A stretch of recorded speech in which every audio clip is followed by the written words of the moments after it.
I've started. Yeah, Brandon, we can go ahead. Okay, thanks. All right, so again, let me know in case my mic cuts out. If my audio gets fuzzy, I'll take a moment to pause and fix that. Let me start the clock here so I don't go over. Yeah, so thank you for joining. This is a React crash course for Sitecore Dinosaurs.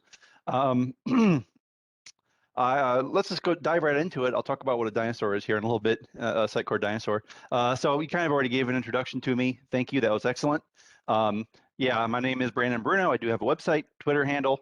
I'm a MVP. I'm actually on my 4th year as an MVP, but this will be my last because like you said, I've been around the block for a while working with Sitecore, started with Sitecore 6.5 in 2011, did general .NET development before that. Sitecore Spark, my blog, and community efforts of open source modules, a few other things. And then this year, I actually got out of consulting and started a gig with Sitecore as a sales engineer directly, kind of working from the inside now. So unfortunately, I can't be an MVP by title anymore, but I'm really looking forward to sharing some of my experience at Sitecore with the community. So this is one of them. So yeah, I'm traditionally a backend developer, and in the last 6 or 7 months or so, I've been able to kind of shift gears a little bit, and I've been looking forward to the future of Sitecore with Next.js and all this, the headless and composable stack, and that's kind of forced my hand a little bit to learn some new stuff. So we're gonna go through the same journey I did and kind of cover some of the basics of React today from the perspective of a backend developer. So who's this presentation for? I just kind of spoiled it. This presentation is really for people like me who have been working with Sitecore for a long time, and you want to know what's next, or you might feel like you're backed into a corner. Maybe you see a future coming that doesn't really include your traditional backend skill set. So in my case, as I started to go off and learn Next.js, I got maybe 2 or 3 pages into the documentation before I encountered this little code block in the documentation. And I looked at this and I thought, okay, this is JavaScript. I know some JavaScript. I'm okay with this. I can figure this out. And as I started reading through this, I realized I didn't know a whole lot about what was going on. So I saw import React from React. Okay, that's new to me. I know JavaScript supports classes, but I don't know a lot about them. It's been a while since I've worked with those concepts in JavaScript. All right, async, something static. That's fine. I'm familiar with that in other languages. And as I kept going, I kept seeing things that I had no idea what these things were. And it really stuck out to me when I got down here to this render function, and I saw return div, and I'm like, you can't do that in JavaScript. You can't return div. Where's the quotes? This should be a string. And at this point, I kind of had a panic moment when I thought, okay, I don't really know what's going on here. I thought I did, like I thought I knew JavaScript, but I really don't. So as I was reading through this Next.js documentation, I realized that there's definitely something needs done. Now, as a Sitecore dinosaur, what I mean by that, somebody who is starting to feel like they might go extinct soon, right? If you've been developing with web forms in the past and MVC for the last 6, 7, 8 years, this is, you've been around the block. Now, being a dinosaur means you might also be at the top of the food chain, right? You might be a solutions architect. You might be really good at what you do. People seek you out for advice. That's good. Unfortunately, for some of us, and I can include myself in this, the imposter syndrome is kind of real. And despite doing this for so long, I still struggle with, feeling like I'm really capable of what I'm able to do. So this is my version of feeling like a dinosaur, right? I faked it till I made it somewhat, and now I got to fake it all over again to try to keep up with the latest and greatest. So again, the point is, as a dinosaur, you might feel like the future is definitely coming, and for all of us old folks who've been around for a while, we're down here, right? Like this is the end for us, and it doesn't have to be that bad.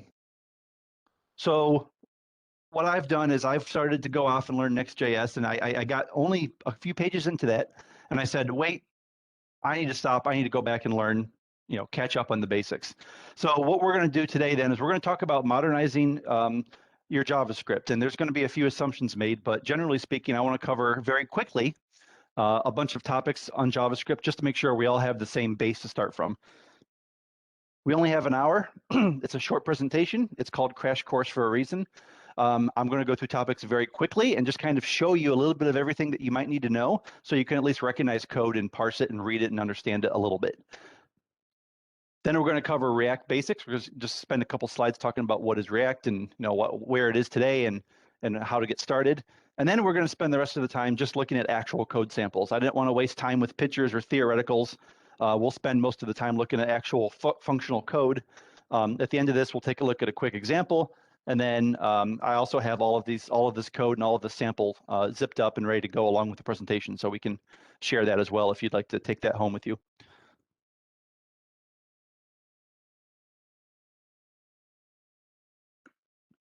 Okay.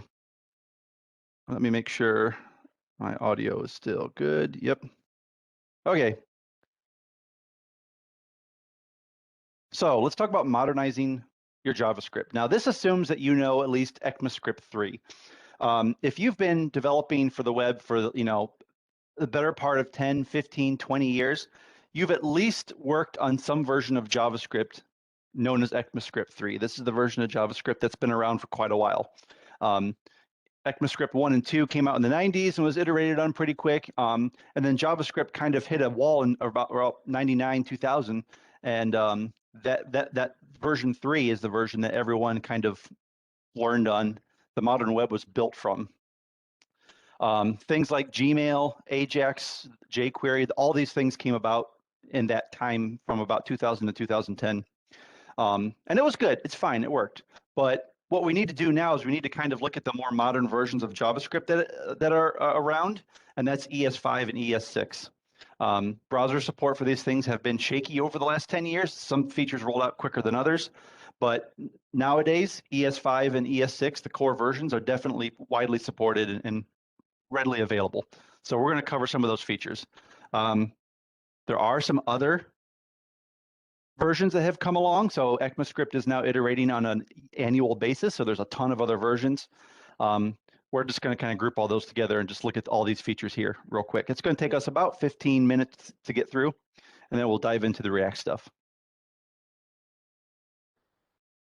So the first thing I had to update myself on was this. I've been writing JavaScript for almost about 20 years now.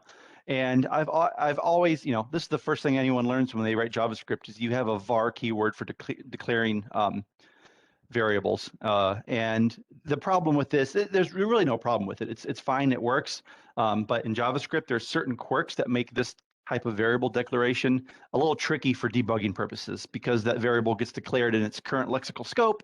And then it gets hoisted and it can be shared with other functions inside that same lexical scope. And it's just, it works, but I think some people trip over it here and there. Added in ES5 was the let keyword, which basically allows a variable to only be scoped to a certain block. So in this case, inside this function, first name is scoped only inside that block. It's not available anywhere else, which can prevent issues with variable scoping. Another addition in ES5 was the const variable. This works just like it does in all the other languages. You get a constant, it's not mutable. You'll see these used quite a bit nowadays if you've been used to using var, so you'll see let used quite a bit. Template literals. This is a lot like string interpolation in C#. I think C# 6 or 7 introduced this. And in JavaScript, I think this came about along with ES5 or one of the iterations of that. So we take two variables, first name, last name, okay, just strings. Traditionally, with JavaScript, you just use string concatenation to build these things together, right? String plus variable plus string plus variable, so on and so forth. With template literals, you use a backtick character. Got to get my laser pointer out here. So instead of using single or double quotes to define a string, using a template literal, you just use a backtick character to denote your string. And this tells the JavaScript interpreter that this is a literal. And you can use a token format, $, curly braces with your variable names, and you can drop those in there. The net result is really you just get a cleaner format, easier to read code. I think, between these two lines, I like the bottom one a little bit better. That would be your output. You can also evaluate expressions in template literals. So you'll see here I'm doing a little bit of basic math, and this is this just allows you to execute basic code inside template literals. And there is some limitations there, but as long as you keep it simple, you'll generally be okay. Arrow functions. So there's a couple topics. This and promises are both very large topics that could probably be a presentation in themselves. Again, I'm only showing you enough code that you can at least recognize what the intention is. So in JavaScript, you have a traditional function, right? It's got 4 pieces: the function keyword, the function identifier, a list of parameters, and then the function body. No matter what language you work in, you're familiar with this general syntax probably. With an arrow function, you're essentially able to strip out some of that ceremony and get down to, I guess, brass tacks. So you can have, in this case, your list of parameters, a fat arrow, and then your function body. Now, this particular method here isn't useful because there's no identifier with it. There's no way to call this method, but in JavaScript, remember that functions are first-class citizens and they can be passed around as a variable. So there are cases where you might need to just write a quick little function without all the ceremony, and you can do it with an arrow function. In this case, we could take that same function and we could assign it to a variable, and now we have something that we can actually execute. So I could say show full name, and it works. In other places, you might want to just, like I said, you might need to write a quick little function that does 1 or 2 things very quickly. You can actually just use empty brackets, fat arrow, and then whatever body you need to execute. And you'll see this arrow syntax basically in every slide going forward.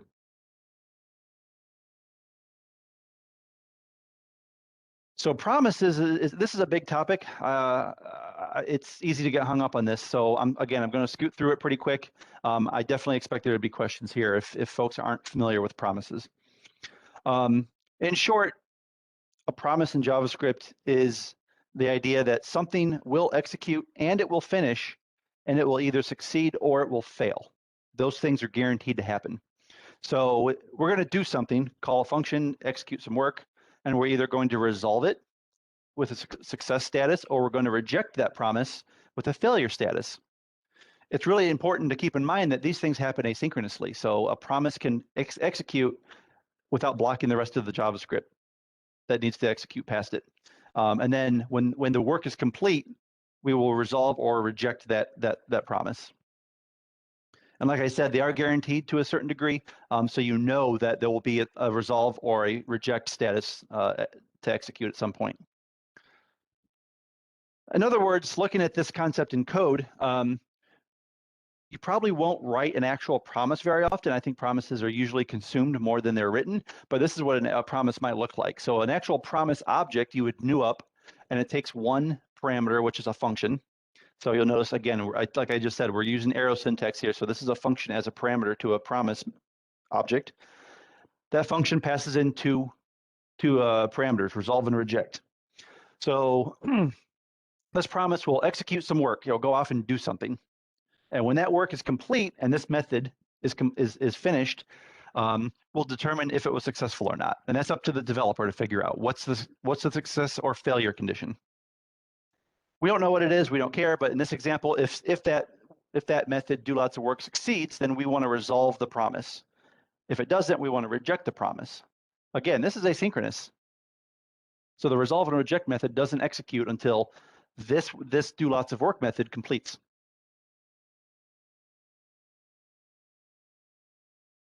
This is where some of the magic comes in with promises, because that resolve and that reject method actually maps to a chainable method, and there's a couple of them. The 2 big ones is then and catch.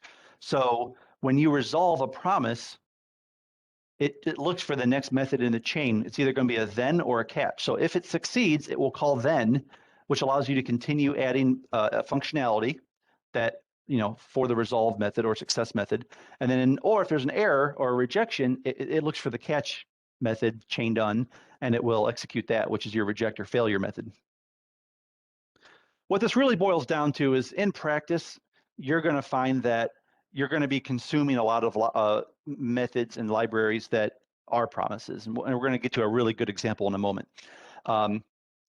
For example, this is typically what the type of code you're going to write. You're going to call something or use a library that, let's say it's going to do an AJAX call and get something from server. And we know it returns a promise. The only thing we care about as developers is making sure we chain up the right success and failure methods on top of that. So we're going to go get some data from the server. Then we're going to go process that data. That returns a promise. So then we're going to go off and do some other work, and maybe we're going to bind something to a control. And if any of that fails, we'll just catch an error and handle it gracefully. This is what most promise writing comes down to. You're consuming some promise.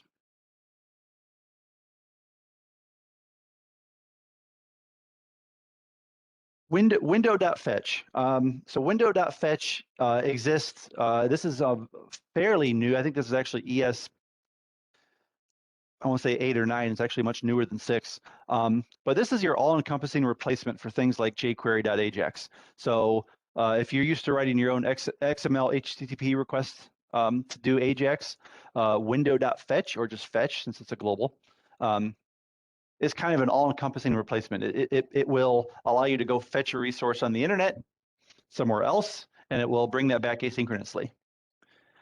In fact, the fetch method itself returns a promise. So like we just saw, when that fetch is complete, we're going to have two methods. We're going to have a .then and a .catch. In this case, when this succeeds, we call then, and we get a response object back. And like you might want to do in an AJAX call, you want to check to make sure your response is okay. And if it is, we want to extract some data from that response. Now, this response object has a whole bunch of methods on it, a whole bunch of helpers, a whole bunch of tools. I'm not going to go into detail there, but if you look up the documentation on window.fetch response, you can go over and see all those different properties and attributes and methods. One of those methods is .json. So response.json or response.text or response.blob. There's some helper methods that allow you to parse the response you get back. So in this case, we're fetching some JSON content, and I know that, so I'm going to go ahead and have this return a JSON object for me. And these are just helper methods. These just help you get back the right format of data that you're looking for. This .json method returns a promise itself. So we're going to go ahead and chain to that. And when that's complete, we're going to do something with it. In this case, we're just going to log that JSON object to the console so I can explore it. And if something goes wrong with the original fetch, there's our catch method to make sure we handle that error gracefully as well. Now we're going to go backwards just a little bit. We're going to talk about promises again because there's actually a second syntax to this that I want to show. And you guys can tell me what's less confusing, whether you want to learn it this way or learn it the other way. Async and await are a slightly different way of working with promises. So I have a function that's marked asynchronous. This means that this will essentially return a promise. And I'm going to do the exact same thing we just did in the previous slide. I'm going to go fetch some data, and when it's done, I'm going to grab the JSON out of it, and I'm going to stick it in my data variable. I'm going to just return that, okay? So this get data method essentially goes off, gets some JSON, builds the object, and returns it. And I'm going to try and catch, write a try-catch block to be a good developer and handle errors gracefully.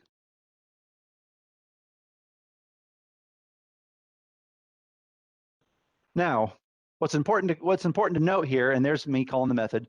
What's important to note here is that the async and the await keywords are essentially a different way of writing promises. So instead of chaining onto the fetch and chaining onto the JSON object and chaining a catch method, I'm actually writing code that looks a lot more like traditional procedural code. So in other words, async up here says this function is essentially going to return a promise. And inside of here, I can now use the await keyword anywhere there's going to be a promise inside of this. So fetch returns a promise, and the success condition automatically will be handled here. Same thing with this .json. Instead of having to chain .then to it, I can just, whatever the success operation is, that the assignment will happen here.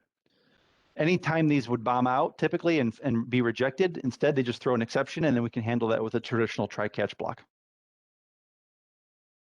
The reason I'm showing you this is because JavaScript is trending towards async and await instead of using the old chaining methods.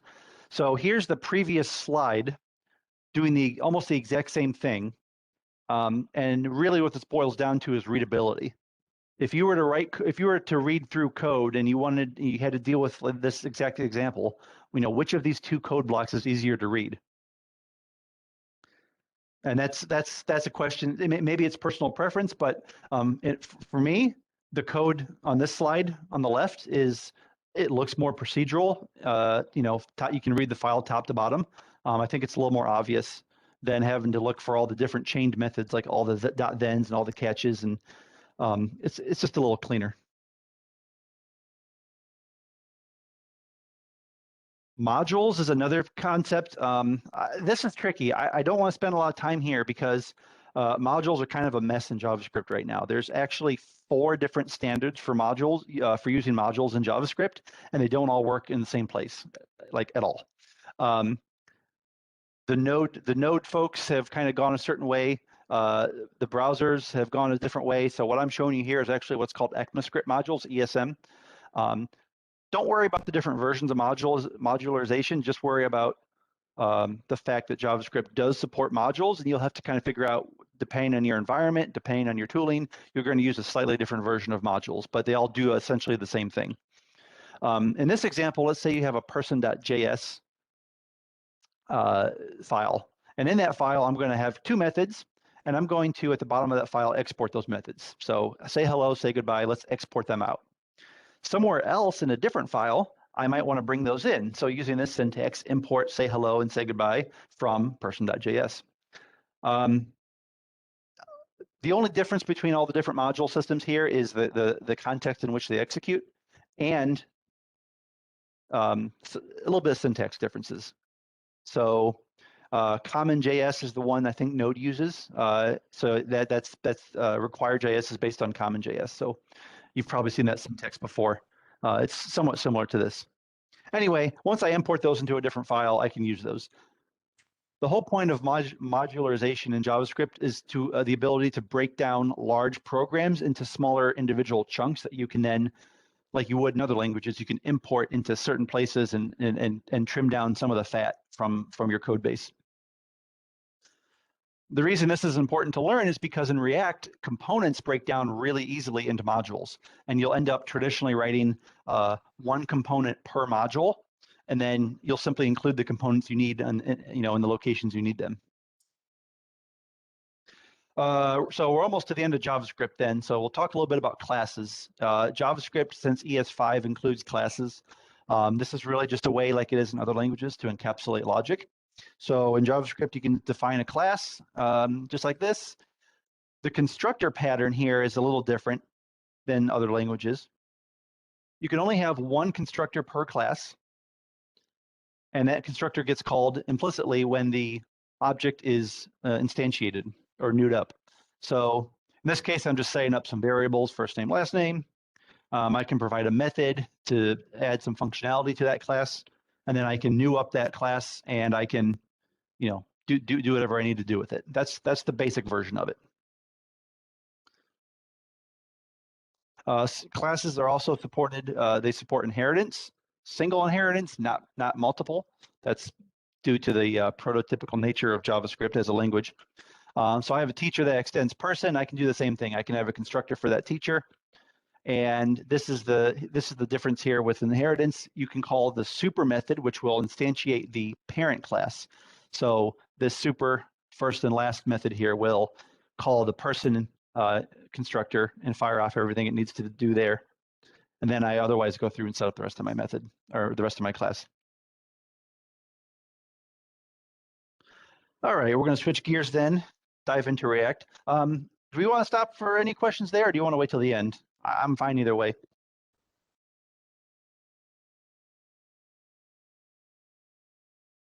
No, I think there are no questions in the chat right now. Sure. Now, I realize there's probably folks who might be working with JavaScript today, so some of that was probably review, and that's okay.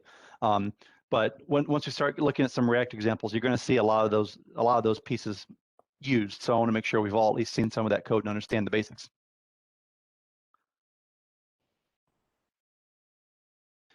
All right, so let's talk about what is React briefly. first and foremost, React is a library. It's not a framework. I'm guilty of this. I'm guilty of calling React a framework. A framework implies a set of tools that provide everything you need to write an application. React is really just focused on one thing, and that is the, building components with JavaScript. That's it. I think about it as React provides the guardrails that help you think in terms of components. So in other words, if you were to sit down with an empty text file and someone told you, hey, build me components for my website, like where would you begin? There's a lot to consider, right? You have to deal with things like how do you define the markup? How do you deal with state management? How do you handle events? How do you update the components? There's a lot that goes into it. So React provides these things for you through convention. So React has kind of already solved some of these problems and given you ways to work with components in a very specific way. It's been around for a while. It's been called a couple of different things over the years. I think about every JavaScript library or framework starts with JS at the end of it. Nowadays, it's just called React. But it is about 8-9 years old. And it's been around for quite a while, thanks to Facebook, which is the original developer and maintainer. So yeah, it is maintained.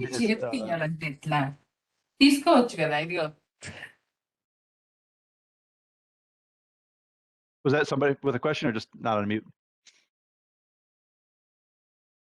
Okay. So let's talk briefly about why choose React. Why did I choose React and why are we talking about it today? Well, first of all, I as a backend developer, I don't like the new shiny thing. I definitely like to wait until something is widely supported. So that's the first thing. That's the first reason, right? React is stable. It is widely supported, and it's very, very well documented. Quite pleasant to seek out information nowadays. Once you learn React as the basic component architecture, this is a common pattern that other libraries and frameworks are trying to solve. So once you learn React, you can probably dive into things like Vue, Angular, Astro, and others without too much trouble. There are obviously differences there, but the same types of problems they're trying to solve, React's already solved for, and some of the concepts do translate. And this is the real reason, right? Like I wanted to learn Next.js. Sitecore is going to be extremely pushy on building headless with Next.js and composable. So in order to learn Next.js, because it is a framework for React, you have to, of course, know React. So that's why we're here. And finally, if you find yourself building multi-component interfaces quite a bit, which I have been doing lately, like single-page applications, React it's really good at that. So it's really worth learning just for that sake alone, instead of writing spaghetti JavaScript code. Why would you not want to use React? First of all, it's not terribly fast. Performance with React is an issue in larger applications. I've seen React applications that respond in hundreds of milliseconds instead of tens of milliseconds. So maybe it's not a big deal to your end user, but performance is definitely something to be worried about. If you're going to be serious about building React applications, there is a certain level of Fed experience that is necessary. I'm not a huge Node guy right now. I'm working on it, but Node is a whole different beast. It's kind of the preferred tooling right now for front-end developers everywhere. So it's worth having some definite experience there. And this is a big one. If you're developing a content-driven site first and foremost, and you're planning to build components on the client side, don't do that. React is not the solution. You want to serve. If you're developing a content-driven site, you want to serve that content to the browser as markup, like we've been doing for the last 30 years. You do not want to send down a blank HTML page and then have your JavaScript build up components and pages and everything. It's silly. You're going to have SEO issues. All right. Let's dive into the code samples then. So this is just going to be React by example for the most part. All the examples you're going to see here are single page files. So these are actual code files that you could run in your browser. And like I said, I'm going to make these available somehow in a zip file. So if you want to go through these examples later and execute them and play with them, you can. I'm using Babel to transpile. So we're going to talk about JSX in a little bit. All the code that we're writing here is actually not 100% pure JavaScript. It's what's known as JSX. And everything we learned about ES6 earlier, that's the baseline functionality I'm using here. So there's going to be pieces of ES3, ES5, and mostly ES6 being used here.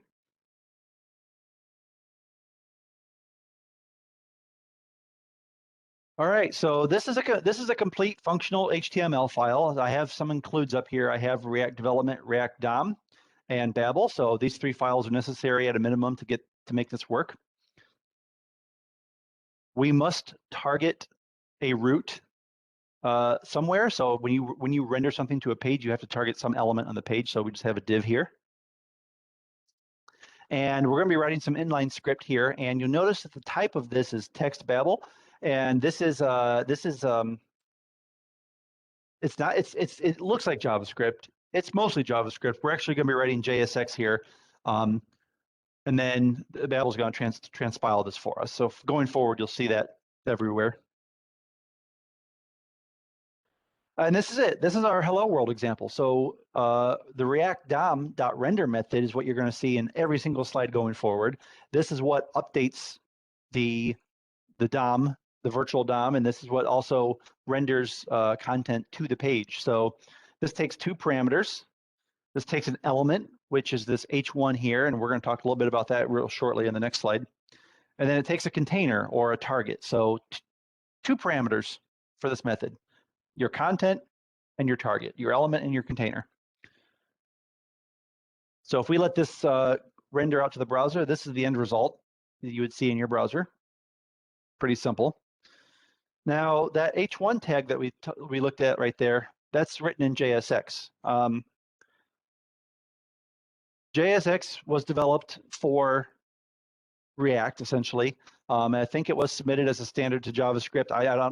This was years ago. I had to do my homework and make sure I understand the history properly. But it's an extension to JavaScript, and the idea is that it allows you to write certain types of markup in line as JavaScript, and then that gets transpiled into proper JavaScript. And we're going to look at that in this slide. So here's JSX. This is the format. We have a variable we're going to assign. This is JavaScript. Then we have our H1, we have some attributes, we have our content, we have our closing tag, we have a semicolon. This is a valid line of JSX, but not a valid line of JavaScript. We could then take that JSX element variable here, and we can plug that into as our content in our render method, React DOM.render. This gets transpiled by Babel in this case, or tooling on the backend if you're a node. This gets transpiled into JavaScript so the browser can actually execute it. Or if you feel so inclined, you could actually write this as pure JavaScript and never actually write JSX. So here's the JavaScript version of that, and that is this would get transpiled into create element. React.create element takes 3 parameters. It takes the element we want to, it takes the tag we want to create. It takes a object of parameters that represent the attributes, and then it takes our content. So at this point, these 2 examples are identical in functionality and what they're going to output. You could write either or. Just know that if you're writing JSX, you need to transpile or compile that into JavaScript that the browser can understand. If you don't want to do that, you can write the bottom half of this where you're writing create element everywhere. You'll see the advantages of using JSX in further later slides. And there's our output. That's what we would see in the browser if we let this example render out. Expressions, pretty quick here. I'm not going to spend a whole lot of time. Let's take a variable, in this case my dog Lizzie, and let's render that out using a variable. So we can use curly braces in JSX to output a variable, plug it into the content, and there's our output. Pretty simple. Let's talk about our function syntax. So we're going to, React is all about components, and there's 2 ways to write components. There's function and class syntax. So this is function syntax. This is as simple as it gets. I'm just going to pop my chat over here. I meant to do that earlier. So we can write a function in JSX or JavaScript, and we can return content. So in this case, you'll see that we're returning our H1, and I can call that function in my render method, all right, as the first parameter. and it does what you might expect. It returns the content that you set up there. Pretty basic. Class syntax, however, is a little different, but you're going to see this for the rest of the presentation with class examples. Class is where things start to really become powerful in React. And here we have a component, a class called animal. You'll notice that it extends react.component. This is the base, this is the parent class that provides all the functionality we need to develop a component. So class animal extends react.component, and one thing that you must have in every class-based component is you must have a render method. This render method returns the content that will be rendered out to the DOM. It must exist on every class. You will get error messages if you don't have that render method. So here we have the React DOM.render. We have we put our animal class in here as a tag, and it works. It looks for the render method on the animal class, and it outputs the value there. Now we're going to go one step farther and start to make this a little more interactive, a little more dynamic. We're going to talk about component properties. So here we have a class person or a component person, and we have our render method, and we have our content. Now you'll notice in curly braces here, we have an expression. This is outputting first name. So properties for a component in React, there's going to be two things we're talking about. We're going to talk about properties and state. Properties are a way of passing values into a component one directionally. We can pass in values.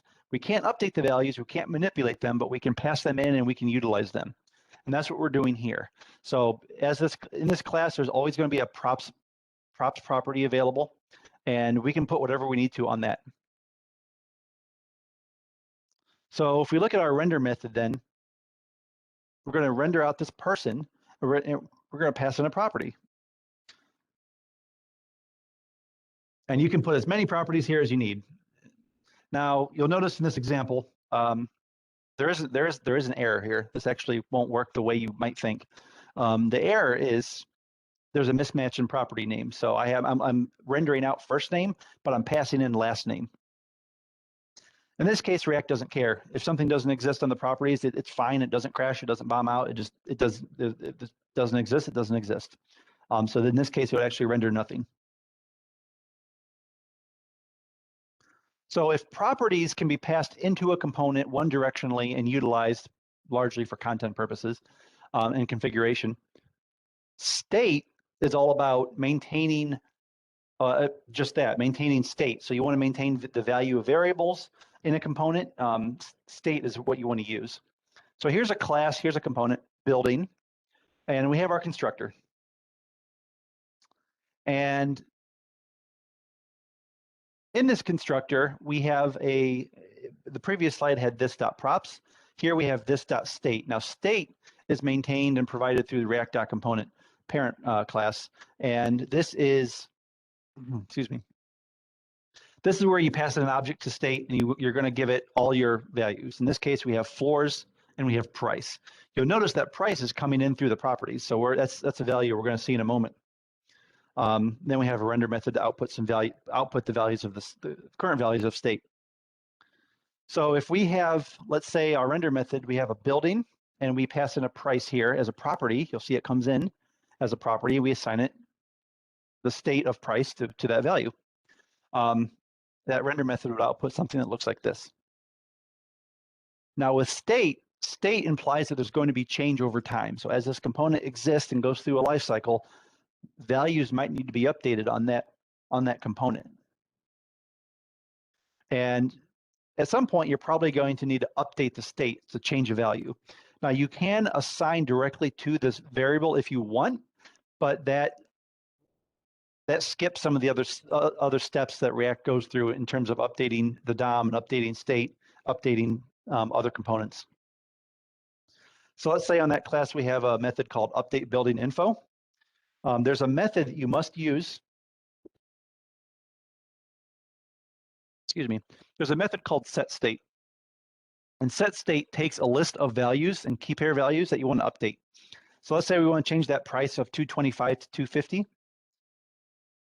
We call this .setState, and not only does it update that value, it also updates the DOM, it updates, it re-renders the component, and it updates anything else that might need to fire off because price changed. So when price changes, it'll go through and React will go through and update all the other related values and hooks and execution, whatever needs done, you'll get an instant update on that.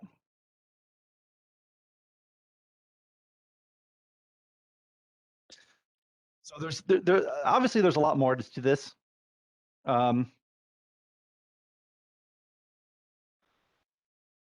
Props and state, there's a lot to both of them. If I had to break it down to 3 bullet points, this is it. With properties, data always flows into the component. You're passing values into the component. They're read-only. That's really for presentation or configuration or initializing values. State is dynamic. It can be updated. State really should be managed inside the component. And then again, you're going to want to always use setState to update those values. I want to talk very quickly about events because this one gets, it's probably bigger than one slide for sure. But let's say we have a component called party. We have our constructor, and we have 2 methods here. So we want to provide some functionality on a component. This is where we want to make things interactive. So we give it a couple of methods, and then we render out a couple of buttons. And what you do in React is you can wire up these buttons. You can wire up components with all kinds of different methods. Unclick, unhover. There's blurs. Any JavaScript method that you can use typically can be used here. And wiring these things up with React is really just using a reference. I'm getting distracted with chat. I'll put that away for a second. Wiring up these buttons is simple as this. Now, there is a little bit of boilerplate that needs done. So if I move over here, if you look back up in the constructor here, you do need to go through a step of binding this keyword to the proper methods. You'll see this in every React component example. Anywhere that you need to have an event fire off, you do need to bind up, do a little bit of binding up here. This is boilerplate code that you're going to have to write for every class-based component. There's no way around it right now. There are some shortcuts you can take to automate this, but just know that if this is something you're going to see a lot of. I'm not going to go into great detail on that right now. But this is the basic example of how events work in React, and you can play around with my example if you want after this and kind of see what makes it tick. So if this page is rendered out and I clicked on Start the Party, you would get that alert. All right, so very quickly, I'm not going to go into detail here. Components do have lifecycle methods. So if you have a component called lifecycle, there are methods available that fire off during different parts of the component's lifecycle. So component did mount in this case. Fires off while a component is mounting. Component will unmount. Fires off as a component comes off the page. There's a bunch of other lifecycle methods. I'm not going to go through them right now, but it's just know that they do exist. They are available. If you need to do some work while a component is coming up, you can do that here. If you need to do something when a component's coming down, you can do it in the second method here. In this case, you'll notice that as this component gets built out, you'll notice that we get the alert component is mounting before anything gets rendered. So there is a nice little tree out there that shows the life cycle of all these different methods and when they fire. So you can definitely look into that and get some more detail. So fragments are something that I threw this in at the last minute because this is definitely something that I didn't think was important, but I see it everywhere, so I better show it. In the top method here, you'll notice that, and this is very important actually. So this React DOM.render method, the first parameter, the content, always has to have a parent root element. So that you can't have more than one element at the root. You must have only one. So here's a div, so this is valid. Let's say you don't want to do that. Let's say you don't want to have a parent div because it might mess up your markup. You can just use an empty tag with JSX, just like this one down here. There's my circle. You can just use empty tags and nothing gets rendered out. So in other words, here's both of those examples rendered out to a page. You'll notice that with this hello world up here, you get this extra div. And if we don't want that, you can just use a fragment and you get nothing. And it helps keep your page a little cleaner or helps keep your markup in line with what your styling might be expecting or whatever. So here's a complete tiny example of what a React application might ultimately look like. So a React application ultimately can end up being, and traditionally is a hierarchy of components. And it's very common to see a parent component, in this case app, right? This is a component. And then as you get down into the bulk of your application, you just render out a bunch of other components. Again, React is really about defining components and breaking things down into the logical units that need to exist. So in this case, my app includes a header component, which passes in a couple of properties. It has a filters component, which probably has even more subcomponents in there. I have a search results component where I pass in some properties from this component itself, along with some settings, and then I have a paging component. Pretty clean, pretty simple. Oh, not only simple, but also ideal, actually, for that matter. This would be, it's been a while since I've seen a React app this clean, trust me. They get pretty crazy. Some other things worth learning then, I didn't get to cover them here because of time, but I want to make sure you're aware of these things, and I encourage you to go out and learn from my examples, and then take it to the next level. Lifting state. So if you need to take, I talked about a component itself managing its own state. If you need to have a component interact with another component, you can actually lift state up out of a component to its parent and fire off logic based on other methods. Component refs, there's ways to identify and tie to different components. That's probably worth learning. HTML attributes, JSX, even though you can write markup, it actually is still pure JavaScript. And because of that, you can't create a div and assign a class to it using the traditional syntax. You have to use the JavaScript notation, which is actually class name. So you would write div class name equals whatever, rather than div class. So there's some quirks there that's worth learning. When you get down the line, hooks, React hooks is very new. This came out with React 16, I believe. So React's on version 17. And hooks is a way of writing a component with the complexity of a class, but using a function. I don't want to, and obviously I don't want to bring that up now because it's starting to become, it's a fairly new thing and it's a little more advanced, but the takeaway today should be, the basics, right? You should be able to render out a component to a page. You should be able to update values. You should be able to use properties. You should be able to play with state and figure out how that works, and kind of go from there. So looking back at this React, that Next.js example, this is a lot easier to read after you know some of the basics. So we know that we are importing a module at the top of this page. We know that we have a page. This class is actually a React component. We know that this method here is really just firing off a bunch of promises to go load some data from somewhere else on the web. And we know this is our render method that ultimately renders out the component along with some properties we're setting up here. And we know that with the export method, we're taking this page component and we're exporting it to be a module for something else. So some other code will eventually consume this and utilize it. So again, to highlight some of the key moments here, React is a library for building components. It's a library first and foremost, and that's it. Components, components, components, and nothing else. React DOM.render, that's your entry point for every React application, whether you use this multiple times or whether you render out one single app that then cascades additional components, that's up to you. But React.render is your starting point to start with React. JSX is the common syntax that you use. That's what allows you to write all that markup in line with JavaScript. I highly recommend you take the time to learn some of the quirks of it. JSX is way more common than writing, raw JavaScript for React. JS classes in React always extend React.component. So if you're going to write a class as a component, you must extend React.component. And if nothing else today, make sure you at least understand the differences between properties and state, because those are two big two very key concepts with React components. So the last piece then, I'll just show a quick presentation, or not presentation, I'll show a quick application actually working. So I'm gonna, oops, that's my thank you slide. What I wanna do real quick then is I'm gonna minimize this.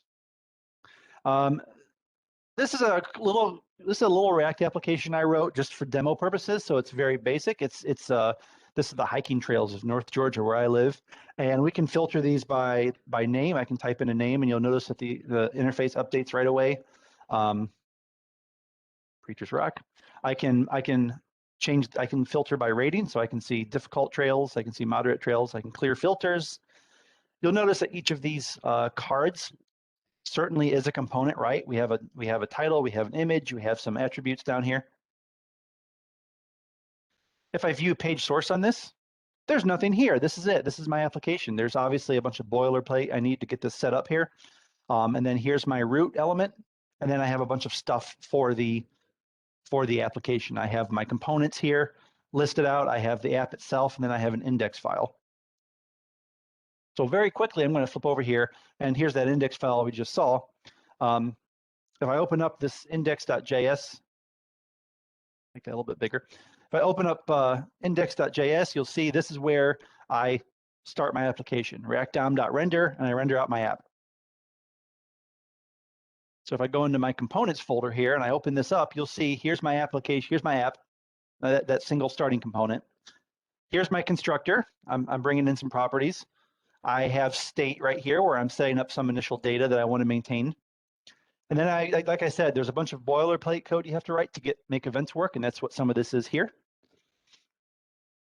I have a lifecycle method here, so component did mount. As this component is set up on the page, it will go off and get some data. In this case, some JSON, all of my trail information, and it will update the state with that, the results of that. And then I have a bunch of methods to handle interactivity on the page itself. And then down here in the render method for this app component, this is where the rest of the app kind of comes together. And you'll notice, first thing you'll notice is that there's a bunch of other components here. So there's a title component, and I'm passing in the properties here. There's a type of head component, that's the filter. I have a rating filter component right here. Again, you'll notice all these different properties I'm passing in there. I have my clear filter button, and then down here I have a list of trail components. And I didn't cover this, but if you're not familiar with the array.map method in JavaScript, that's something worth looking into. That's very handy. That allows you to essentially execute a function for every element in an array. So in this case, I'm taking each element in my trail data, and I'm just spitting it out to a trail component. Looking at these individual components, each component, the goal of any component system is to break down functionality into its small atomic pieces. So if I look at my title component here, you'll notice class title extends React component and doesn't really do anything. It just basically spits out some of the properties. So I have a property for the alignment, and then I have a property for the actual text value. Let's see, trails probably worth looking at. So the actual trail cards that you see, let's see, can I do this side by side? Does it look good? Maybe. Whoops. Not with my two monitors here. Yep, I know. So yeah, this is here's my trail. Oh man, this doesn't work.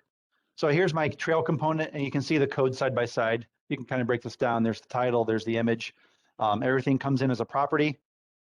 There's the type, there's the length, the image value is a property, and we can come back here and we can see all those properties being passed in right there on the component. So this is a very simple application. This code is on GitHub. I'll have a link to it. I don't know what the best way to make it available is.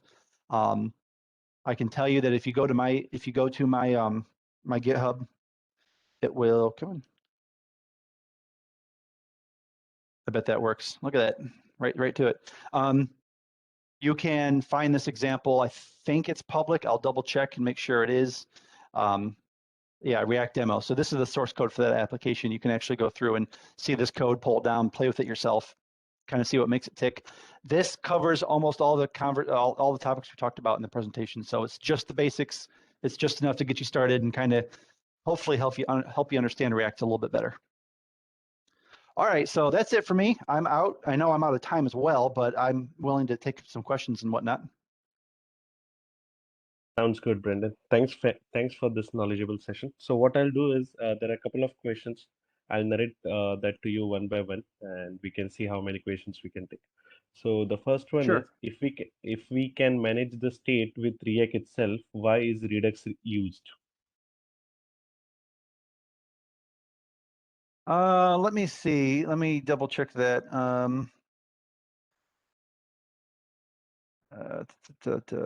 So can you read that again? I'm scrolling. Are you reading off the chat? Yeah, it's the first question. So I'll just reiterate the Oh, I question. see. Yeah, if we can manage the state with React itself, why is Redux required? Maybe. Oh, Redux. So I'm not terribly familiar with Redux. It's on my radar to learn. I know that it's a binding library. I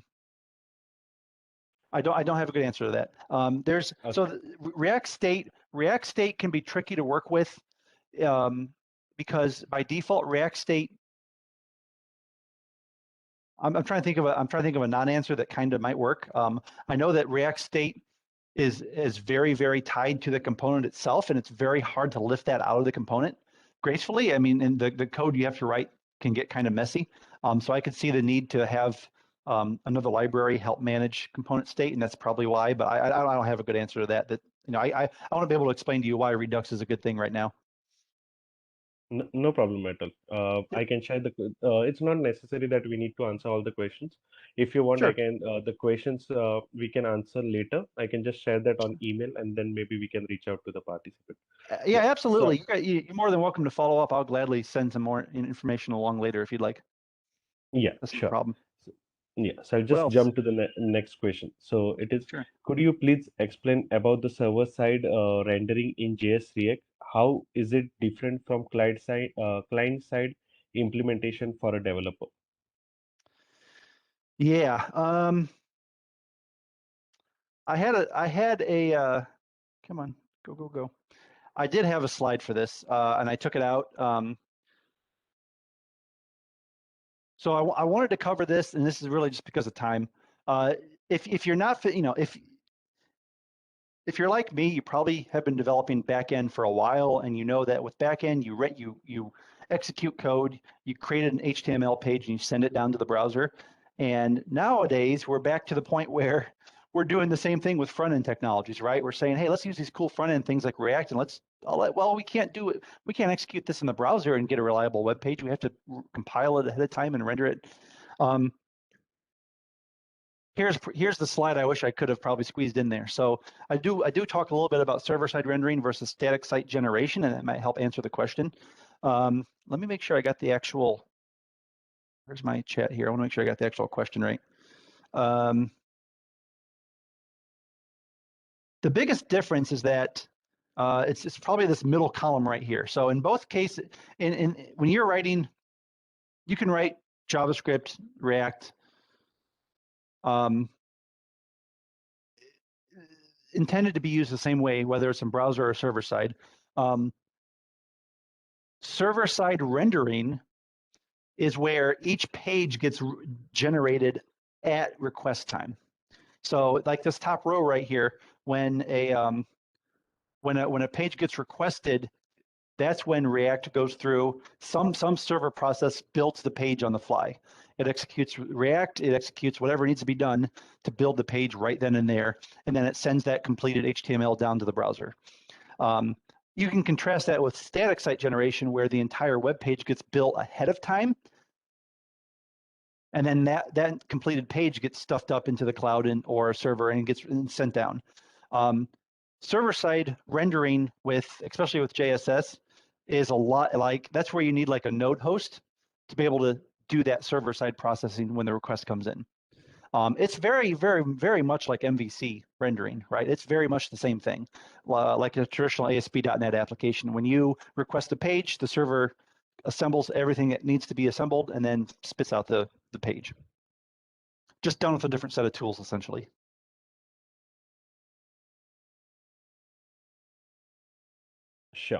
Thanks, Brendan, for Oh, answering. yep.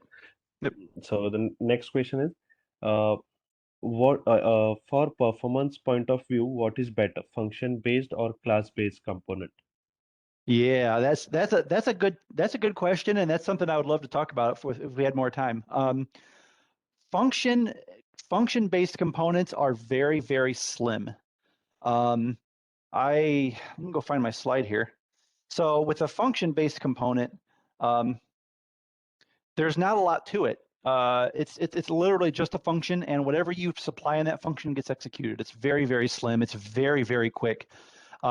React classes, if you go out and try to look for the complete source code for what gets output here, this React.component class, parent class, is very heavy. It's very, very slow. If you're just building content-only components that just accept some properties and display content, I'd say go with functions all the time. It's going to be much quicker. Whoops. Those classes are much, much heavier. Now, I mentioned earlier that you should probably check out React hooks. I said go check out hooks. The primary difference between functions and class components is that if you want to use state and you want to use events, you have to use a class. That's what React.component brings in. A bunch of other stuff too. So you have to balance speed of using functions with the complexity of using React.component, which provides a lot more functionality. React hooks are fairly new, and this is a way of using certain class features like state inside of a function component, and that's actually one of the hooks are a pretty new way of trying to address the performance issues of classes. So to answer the original question, yes, functions are faster. React as a community is currently trying to get back to using functions in the long run because they think class-based components are too heavy. Thanks, Brendan, for answering. Yep.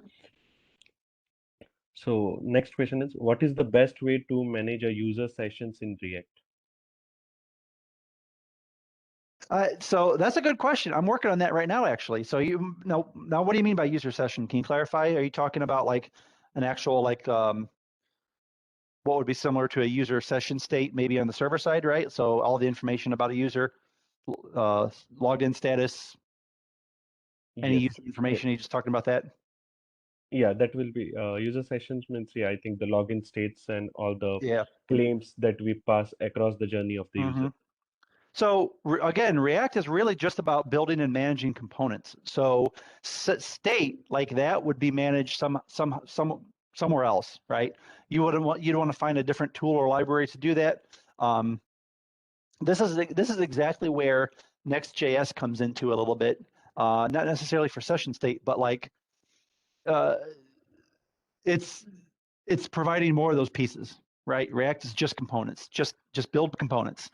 Session state won't have anything to do with components directly. You might need information from your session in a component, and you would pass that in through properties, and then maybe manage it with state at that point. But you wouldn't actually be doing anything with user session directly through React.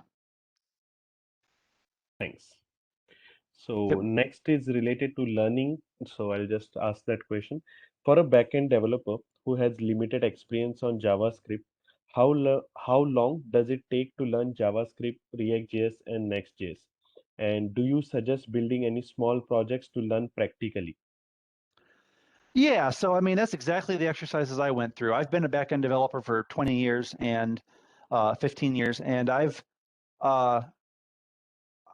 didn't know where to start. And I kind of hope this presentation gives you some idea. Learn the very bit. So if you don't know any JavaScript at all, that's definitely a different question. Let me think here. Gosh, I learned JavaScript in 1998, so it's been a while. And I've always built and iterated on small projects. I pick something very small and I just try to recreate it. What I would recommend probably doing, and I'm sure this is kind of a little self-serving, but I would definitely say start with this example I have here. And if you want to learn React, start here and just tear this thing apart and see what makes it tick, right? Start with the app.js here at the very root. This is where the application starts, and just kind of figure out how this all works. the Mozilla developer documentation, MDN network, that's always a great resource as a reference. But I would definitely find a React application or a JavaScript application that doesn't look terribly complex and just kind of run with it. Thank you. Yes. The next question is, why do you think React is better than other JS frameworks such as Angular or Vue.js? I don't have enough experience with Angular. I have some experience with Vue. It's a pretty opinionated question. Again, for me personally, React has been around long enough and it's documented well enough, and there's a lot of support out there for it. I don't think it's the best application, the best tool for every solution at all. I think the performance issues with React, I think if you build a big enough application, you're going to, the larger your application becomes, the more time you're going to spend dealing with performance issues or working around, or have an architect for that. It's not a deal breaker. I'm not saying don't use React because it's slow. It's not. It's really, really great overall. But if you're building more of a lightweight application, Vue is a really good choice. If you need a complete framework where there's other pieces like state, user session, and other things included, I think Angular has a pretty good, from what I know anyway, I think Angular has a pretty good option there. But if you just need to build simple components that map really well to, for example, Sitecore components, React is a good choice. Sitecore, and really the answer for me comes down to Sitecore is going all in on Next.js, and Next.js is an extension of React, so that's kind of forces your hand a little bit, doesn't it? That's my reason for learning it. When I joined Sitecore, the first thing they told us was, yeah, let's get all in on Next.js. Let's get this thing figured out. So we are. There's backend. Don't get me wrong. There's backend options. There is a backend. There is the ASP.NET Core rendering host, which will provide backend component rendering as well, and that's something I'll be diving into as well probably next year. So I'm not saying Next.js is the only way to go forward with Sitecore, but it's definitely a big piece of the equation. So it's worth learning. Yeah, thanks for the insights, Brendan. Keeping the time in mind, I'll just take the last question. And maybe I'll just copy the other questions and send across on the email. Absolutely, yeah. Yeah. So the last question is client-side caching in React helpful to improve the performance? As we know, there are slowness issues with React in bigger applications. Mm-hmm. Yeah, there's certainly caching strategies, and I'm sure there are some caching libraries that help with this. Yeah, if you can cache, definitely cache. Now, the things that I would say, from what I know so far, the things that make React slow aren't necessarily always data related. Like if you're, for example, and this is a great example right here on my screen, if you're going to go off and do something that requires pulling data down from a server somewhere else, of course you're going to want to cache that locally. And when you save time with network calls, you're always going to be able to speed things up. The fundamental issue React has with speed, and this is only based on what I know right now, so don't quote me if I'm wrong on this, but it uses a virtual DOM, and it's heavy, right? When you update a virtual DOM, you're maintaining state of an application in one place, and then you're updating it somewhere else in the browser. That's kind of a heavy operation, but it's getting better. I'm not saying React is slow, but but don't get me wrong, there's also some very, very fast libraries out there, like Vue's quite a bit faster, and there's oh gosh, what's it called? Svelte is very quick too. But it's also a different architecture, so it's more like comparing apples to oranges at that point. But yeah, there's certainly some caching strategies that I think can be used to help speed up React.